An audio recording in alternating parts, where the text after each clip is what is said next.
Hello students, आइए आज पढ़ते हैं वायरस के बारे में, विषाणुओं के बारे में। टर्म वायरस यानी वायरस शब्द का प्रयोग सर्वप्रथम लुईस पास्चर ने 1884 में किया था। एक साइंटिस्ट थे, सबको इनका नाम पता ही होगा, स्टैनले मिलर। इन्होंने क्या किया, वायरस को एक क्रिस्टल के रूप में प्राप्त किया, यानी रवेदार एक कण के रूप में प्राप्त किया और ये बताया कि वायरस प्रोटीन है। क्या है वायरस? सिर्फ प्रोटीन है। तो क्रिस्टल के रूप में प्राप्त करने का काम स्टैनले मिलर ने किया। एक साइंटिस्ट थे इवानोस्की। इन्होंने सर्वप्रथम, हम ये मान के चलते हैं कि वायरस की डिस्कवरी किसने की थी?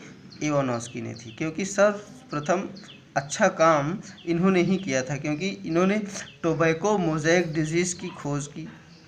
एक टोबैको प्लांट में मोज़ेक नाम की डिजीज़ होती है, तो टोबैको मोज़ेक डिजीज़ में इन्होंने वायरस की खोज की और उसमें देखा कि वायरस एक्चुअली, इन्होंने वायरस के बारे में बहुत ज़्यादा कुछ तो नहीं कहा, लेकिन ये देखा कि कोई पैथोजन है, कोई काजल ऑर्गेनिज्म है, कोई रोगाणु है जो बैक्टीरिया से भी छोटे हैं और वे बैक्टीरिया के फिल्टर पेपर से गुजर जाते हैं।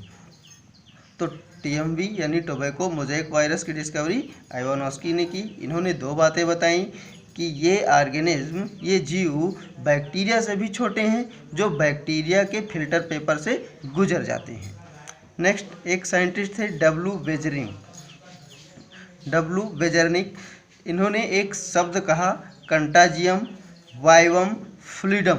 एक्चुअली में इन्होंने किया क्या कि टोबैको मोज़ेक वायरस, वही जो इवानोस्की ने उसी एक्सपेरिमेंट को थोड़ा आगे बढ़ाया था, डिस्कवरी को। इन्होंने क्या किया कि जो टोबैको की जो डिजीज़ प्लांट थे, उनके प्लांट से पत्तियां ली और उन पत्तियों से उनको पीस करके उनका लिक्विड निकाला और उस लिक्विड को हेल्दी प्लांट पर ट्रांसप्लांट कर दिया, मतलब डाल दिया। अब देखा कि हेल्दी प्लांट भी डिजीज्ड हो गया, इन्फेक्टेड हो गया। अब चूँकि इन्होंने केवल लिक्विड प्रोडक्ट लिया था, तो इन्होंने ये कहा कि कोई लिक्विड ही है जो संक्रमण का कार्य करता है। तो इन्होंने कहा कंटाजियम वाइवम फ्लूइडम, यानी कि जीवित तरल संक्रामक या जीवित संक्रामक तरल, कोई तरल पदार्थ है जो जीवित भी है और संक्रमण का कार्य करता है। वायरस के बारे में कहा जाता है दे आर ऑब्लिगेट पैरासाइट, यानी कि they can obtain their nutrition only from living cell, यानी केवल सजीव कोशिका से ही ये अपना भोजन प्राप्त कर सकते हैं और किसी खुद तो बना नहीं सकते, और निर्जीव यानी कि सैप्रोफाइट किसी डेड ऑर्गेनिज्म से अपना भोजन भी नहीं लेते, केवल और केवल सजीव कोशिका से, यानी कि केवल लिविंग सेल से ही अपना भोजन प्राप्त करेंगे। दूसरी बात आती है कि वायरस बने किसके होते हैं? ये बने होते हैं न्यूक्लियो प्रोटीन के बने होते हैं।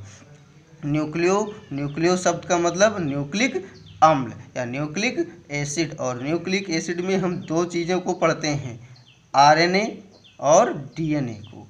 इसका मतलब वायरस किसके बने होते हैं? RNA अथवा DNA के बने होते हैं। लेकिन ध्यान रखना बच्चों कि किसी भी वायरस में RNA और DNA दोनों नहीं पाया जाएगा, या फिर RNA मिलेगा या फिर DNA मिलेगा।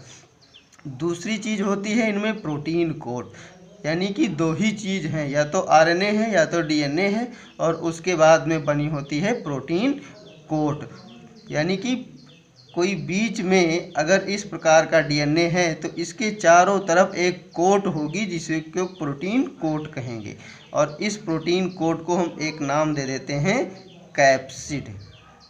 क्या कहेंगे?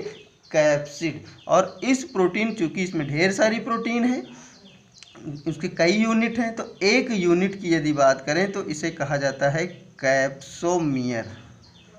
ठीक है, तो वायरस किसके बने होंगे? न्यूक्लिक एसिड और प्रोटीन कोट की, और प्रोटीन कोट को हम कहेंगे कैप्सिड। कैप्सिड की यूनिट क्या कहलाती? कैप्सोमियर। अब आते हैं, बात कर लेते हैं। Virus can multiply only in living cell, यानी कि ये अपनी संख्या, मल्टीप्लिकेशन का काम, जनन का काम कह लीजिए, अपनी संख्या बढ़ाने का काम केवल और केवल लिविंग सेल में ही कर सकते हैं। Outside the living cell they become inactive and become a particle या क्रिस्टल लाइक स्ट्रक्चर, यानी कि लिविंग सेल के बाहर ये केवल एक नॉन लिविंग पार्टिकल की भांति बिहेव करते हैं, यानी कि ये नॉन लिविंग हो जाते हैं लिविंग सेल के बाहर, और जैसे ही लिविंग सेल में पहुंचते हैं तो ये लिविंग की भांति व्यवहार करने लगते हैं, अपनी संख्या बढ़ाने लगते हैं। इस प्रकार से इनको कहा जाता है connecting link between living and non living, यानी सजीव और निर्जीव के बीच की कड़ी माना जाता है। अब देखें बच्चों, जो प्लांट वायरस होता है, plant virus actually plant virus में अधिकतर प्लांट वायरस में सिंगल स्ट्रैंडेड आरएनए, ये स्मॉल एस लिखा है, सिंगल स्ट्रैंडेड आरएनए पाया जाता है, जबकि एनिमल वायरस में सिंगल स्ट्रैंडेड आरएनए अथवा डबल स्ट्रैंडेड डीएनए, कुछ भी दोनों में से कोई पाया जा सकता है। एक वायरस का नाम आप सुने होंगे, बैक्टीरियोफेज, जिन्हें कहा जाता है जीवाणु भोजी, ठीक है, यानी कि ये जीवाणु को भी अपना भोजन बना लेते हैं। बैक्टीरियोफेज, बैक्टीरिया से लिया गया है, फेज का मतलब ईटर, खाने वाला, यानी बैक्टीरिया को खाने वाला वायरस, और ये वायरस बना होता है डबल स्ट्रैंडेड डीएनए का बना होता है। इसके बाद में हम बात कर लेते हैं विषाणुओं से होने वाले कुछ रोग की। ये रोग जो हैं, आप नोट्स में आपने लिखा होगा और आप पढ़े भी होंगे। एक मम्स होता है, गलसुआ, जो गले में, यानी कि जो पैरोटिड ग्लैंड पाई जाती हैं कान के नीचे, उनमें वायरस के इन्फेक्शन से स्वेलिंग आ जाती है और इसको गलसुआ या मम्स रोग कहा जाता है। स्मॉल पॉक्स, चेचस, हर्पीज को पता है, influenza, chickenpox, AIDS, dengue fever, measles, rabies, hepatitis, polio, और एक नई डिजीज़ जो आजकल बहुत फेमस है, चल भी रही है, जिसके कारण हम लोग अपने अपने घरों में कैद हैं, कोविड-19, ये भी वायरस से ही होती है। नेक्स्ट, पौधों में इसके कुछ लक्षण, स्पेशल लक्षण हैं, उनके बारे में। मोज़ेक बनना, मोज़ेक का मतलब चितकबरा रंग का स्पॉट, छोटे छोटे भिन्न डिफरेंट टाइप्स के स्पॉट बन जाना, अनियंत्रित स्पॉट, इसी को कहते हैं मोज़ेक स्पॉट बनना। पत्तियों का मुड़ जाना, सिराओं का पीला पड़ जाना, जैसे कि आप पत्ती पढ़ते हैं, लीव्स के स्ट्रक्चर में आप वेन्स पढ़ते हैं, और वे वेन्स कैसी हो जाती हैं, येलो हो जाती हैं। जैसे कि मान के चलिए ये लीव्स है और लीव्स में ये सिराएं हैं, वेन्स हैं, ये वेन्स कैसी हो जाएंगी, येलो हो जाएंगी, यानी कि ये धीरे धीरे नष्ट होने लगती हैं, सड़ने लगती हैं या डेथ होने लगती है इनकी। और जब ये डेथ हो जाएंगी तो इन्हीं में होता है जाइलम और फ्लोएम। जाइलम जब काम करना बंद करेगा तो वाटर की सप्लाई बंद हो जाएगी, धीरे धीरे लीफ भी डेथ हो जाएगी। नेक्स्ट, बौनापन तथा वृद्धि और रुद्ध होना, पौधे छोटे हो जाते हैं, बौने हो जाते हैं और उनकी ग्रोथ रुक जाती है। एक शब्द आता है वायरॉइड्स, वायरस से ही निकल के आया है। इन 1971 में एक साइंटिस्ट थे टीओ डाइनर, इन्होंने कुछ आरएनए को देखा कि केवल आरएनए, हमने अभी आपको बताया था कि या तो मान लीजिए कि आरएनए है और आरएनए के चारों तरफ प्रोटीन कोट है, यानी कि आरएनए है और प्रोटीन कोट है, इसी को हम कह देते हैं वायरस। लेकिन इन्होंने क्या देखा कि केवल और केवल आरएनए है, कोई प्रोटीन कोट है ही नहीं। तो केवल एक आरएनए ही है जो काम करता है, रोग उत्पन्न करता है, रोग उत्पन्न करने का काम करता है, यानी नेकेड आरएनए जो रोग उत्पन्न करने का काम करे उसी को कहते हैं वायरॉइड्स। और इसके द्वारा एक फेमस डिजीज़ है पोटैटो स्पैंडिल ट्यूमर डिजीज़। नेक्स्ट एक शब्द है प्रियॉन्स। प्रियॉन क्या है? अभी तक हमने बताया कि नेकेड आरएनए, केवल आरएनए रोग उत्पन्न करते हैं। एक इसकी आधुनिक चिकित्सा पद्धति में कुछ ऐसे प्रोटीन मिले, प्रोटीन, अभी तक देखिए आरएनए और प्रोटीन थे, ये वायरस कहलाए थे, ये इन्फेक्शन कर रहे थे, तो फिर आरएनए करने लगा तो इसको वायरॉइड्स कहने लगे। फिर कुछ ऐसे प्रोटीन मिले जो इन्फेक्शन काज करते हैं, इन्फेक्शन काज करके और रोग उत्पन्न करें। एक्चुअली प्रोटीन हमारे लिए लाभदायक है, लेकिन कुछ प्रोटीन ऐसे जो रोग उत्पन्न करें, तो इनको कहते हैं हम प्रियॉन कहते हैं। दो डिजीज़ हैं, मैड काउ डिजीज़ और सीआर जैकब डिजीज़। ये डिजीज़ कर लीजिए इसको, डिजीज़ ये प्रियॉन के द्वारा होते हैं। अब इसके बाद में हम बात कर लेते हैं लाइकेन की, कि लाइकेन क्या होते हैं। लाइकेन एक्चुअली में एक सिम्बायोसिस रिलेशनशिप है, सिम्बायोसिस रिलेशनशिप यानी कि सहजीवन किसका किसका है, फंजाई का। इसमें फंजाई और प्लस एल्गी दोनों साथ साथ रहते हैं। एक ऐसा सहजीवन जिसमें फंजाई, कवक और शैवाल दोनों साथ साथ रहते हैं और दोनों एक दूसरे को लाभ पहुंचाते हैं। अब देखिए एल्गी क्या करेगा, ये प्रकाश संश्लेषण करेगा, यानी कि ये भोजन बनाएगा, ये भोजन बनाता है और जो भोजन बनाता है वो दोनों खाते हैं। एल्गी भी लेता है पोषण ले से उसी से, और उसी से फंजाई भी पोषण लेता है।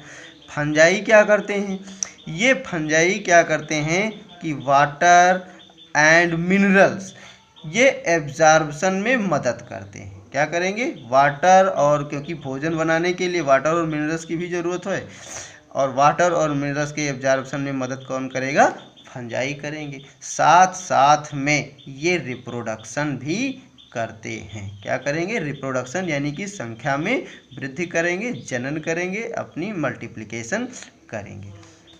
इसके बाद में हम बात कर लेते हैं, अब ये जो फंजाई है, जो फंगल, अब दो पार्टनर हैं लाइकेन में, दो पार्टनर हैं, फंगल पार्टनर और एल्गल पार्टनर।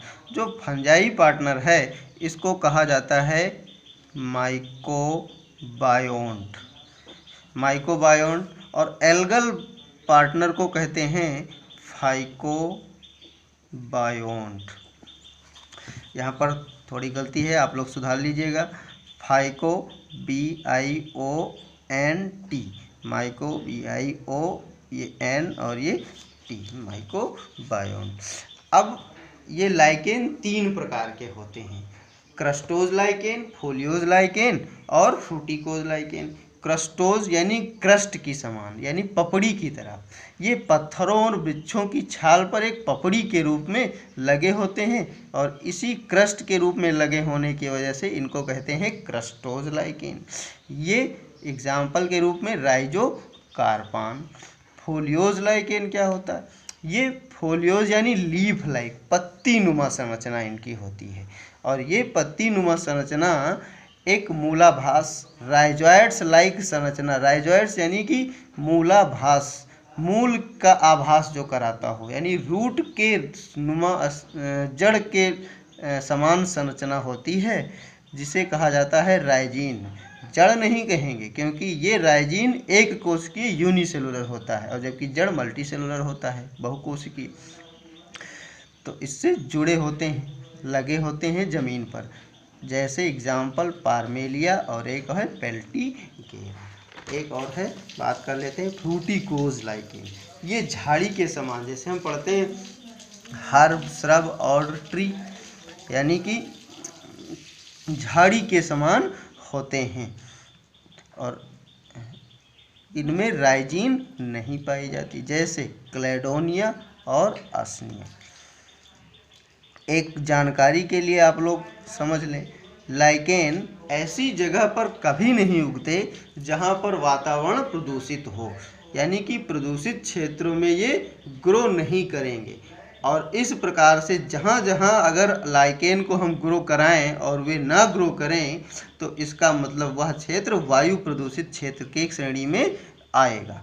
तो इस प्रकार से लाइकेन को हम वायु प्रदूषण के संकेतक के रूप में इस्तेमाल करते हैं और इनको मानते हैं। ये एग्ज़ाम में खूब पूछा जाता है। हार से चैप्टर 2 कंप्लीट होता है और नेक्स्ट चैप्टर हम स्टार्ट करेंगे वनस्पति जगत, किंगडम प्लांटी या प्लांट किंगडम।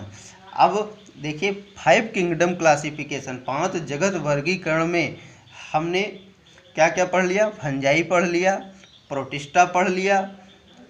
अब हमें पढ़ना है प्लांटी पढ़ना है, किंगडम प्लांटी पढ़ना है, किंगडम एनिमेलिया पढ़ना है और फंजाई, प्रोटिस्टा और एक है मोनेरा। मोनेरा को भी हम पढ़ चुके हैं, यानी कि 3 हम पढ़ चुके हैं। मोनेरा पढ़ चुके, फंजाई पढ़ चुके, प्रोटिस्टा पढ़ चुके।